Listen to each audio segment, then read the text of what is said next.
I did archaeology at the University of Sheffield after leaving secondary education back in Ireland and not really knowing what I wanted to do. Nobody at the careers in secondary school identified archaeology for me as a career path. I kind of stumbled into that myself. I didn't get what I wanted in university first and second time round, and all my friends went off and pursued their careers, and I had a year out, went to a careers fair, and they were talking about doing a certificate in archaeology for a year at the local university. So I loved Indiana Jones growing up as a kid, and I put 2 and 2 together and came up with 6, and went, yeah, that's for me.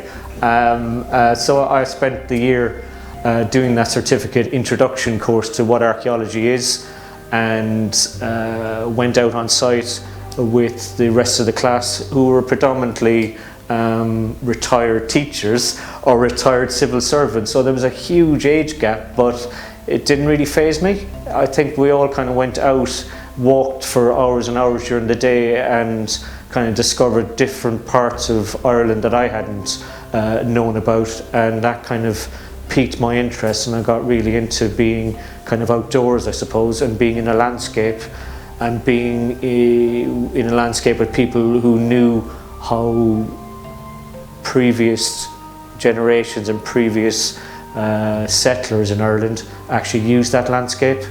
So that really interested me and kind of made me look up and look around an awful lot more. And one of the lecturers was a former lecturer at Sheffield University, and I was saying that I was interested in going to England potentially and doing the university course, and I had identified Sheffield as an option. And he said, you should go there, you'll really love it, people are great. The university course was really, really well respected at the time, and he did me a reference. So it all kind of fell into place then. Did 3 years there, absolutely loved it. Just focused in on archaeology for my degree, and did my dissertation in landscape archaeology and how kind of Neolithic and Bronze Age people used the Irish and British landscape to kind of move around and use it seasonally.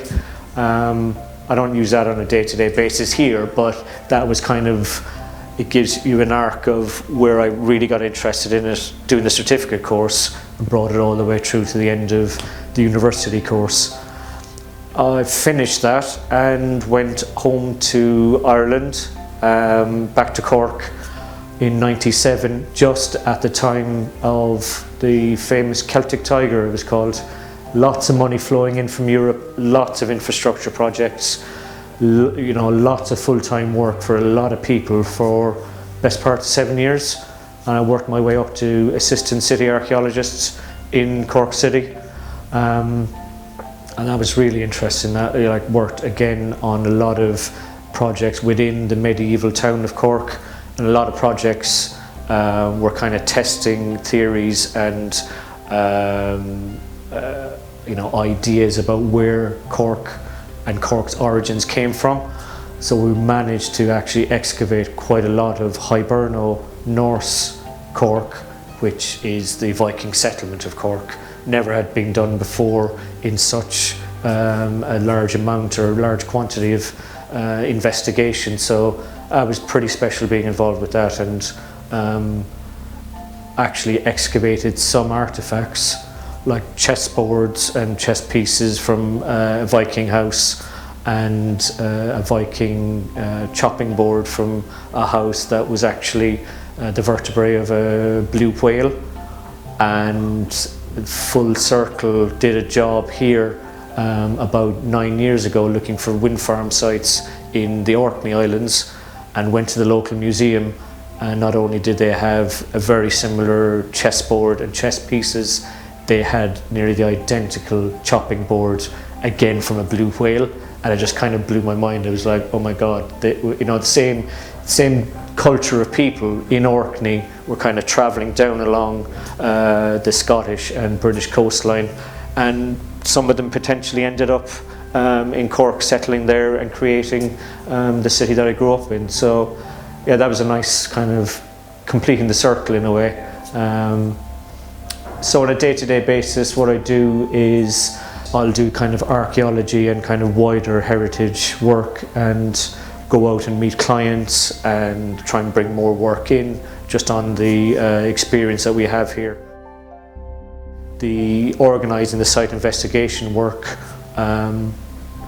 you'd have to do initially a desk-based assessment.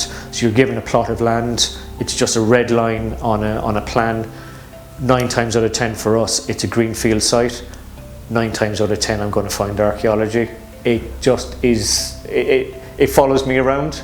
You know, some clients laugh kind of out of the side of their mouth about, you know, here's John again finding more things for us to spend our money on, but I think the majority of them see the benefit of it, have used it to their advantage for marketing and promoting the site.